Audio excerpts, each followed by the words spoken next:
ఆంధ్రప్రదేశ్లోని నెల్లూరు నగరంలో చోటు చేసుకున్నటువంటి జంట హత్యల కేసు స్థానికంగా ఇప్పుడు తీవ్ర సంచలనం సృష్టించింది. పెన్నా బ్యారేజ్ సమీపంలోని జాఫర్ సాహెబ్ కాల్వలో 2 మృతదేహాలు లభ్యం కావడం ప్రజలను భయాందోళనకు గురిచేసింది. మృతులు ఇద్దరు కూడా చేపల వేటపై ఆధారపడి జీవించేటువంటి నిరుపేద సంచార జీవులుగా పోలీసులు గుర్తించారు. నిన్న ఉదయం తిక్కన పార్కు ఎదురుగా రక్తపు మరకలు కనిపించాయి. అంతేకాక జాఫర్ సాహెబ్ కాలువలో ఒక మృతదేహం తేలియాడుతుందని సంతపేట పోలీసులకు సమాచారం అందింది. ఈ వార్త తెలియగానే వెంటనే ఇన్స్పెక్టర్ దశరథ రామారావు తమ సిబ్బందితో కలిసి వెంటనే ఘటనా స్థలానికి అక్కడికి చేరుకున్నారు. వారు కాల్వలోని మొదటి మృతదేహాన్ని బయటకు తీసి పరిశీలిస్తున్నటువంటి సమయంలోనే దానికి దాదాపు 100 మీటర్ల దూరంలో మరొక మృతదేహం ఉండడాన్ని గుర్తించారు. వెంటనే దానిని కూడా వెలికితీశారు. ఈ దారుణమైనటువంటి ఘటనపైన పోలీసులు ప్రాథమిక విచారణ చేపట్టారు. పోలీసుల విచారణలో మృతుల్లో ఒకరిని ఎం పోలయ్యగా గుర్తించారు.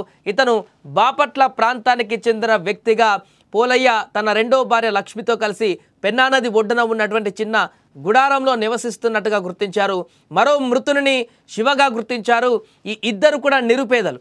వారు చేపలు పట్టుకొని వాటిని అమ్ముకొని జీవనం సాగించేటువంటి సంచార జీవులు. చేపల వేటపై మాత్రమే ఆధారపడి జీవనం సాగించేటువంటి ఈ నిరుపేదలను ఇంత కిరాతకంగా చంపవలసిన అవసరం ఎవరికి ఉంటుంది అన్న కోణంలో పోలీసులు లోతుగా దర్యాప్తు చేస్తున్నారు. అయితే ఈ హత్యల వెనుక స్థానికులు తీవ్రమైనటువంటి అనుమానాన్ని కూడా వ్యక్తం చేస్తున్నారు.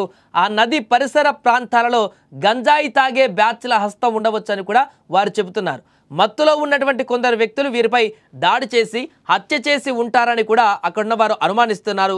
ఈ క్రమంలో పోలీసులు కూడా గంజాయి బ్యాచ్ వైపు తమ దర్యాప్తును కేంద్రీకరించారు. ఈ ఘటనలో 5గురికి పైగా వ్యక్తులు పాల్గొని ఉంటారని పోలీసులు బలంగా అనుమానిస్తున్నారు.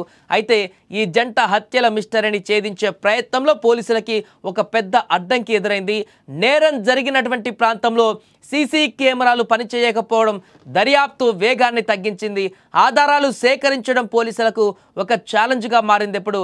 అయితే కేసును త్వరగా ఛేదించడానికి పోలీసులు అన్ని కోణాలలో కూడా విచారణ జరుపుతున్నారు. దీంతో తొందరలోనే నిందితులు ఎవరు, హత్య చేసింది ఎవరు, దానికి సంబంధించిన వివరాలు కూడా బయటికి వెల్లడిస్తామంటూ కూడా చెప్తున్నారు.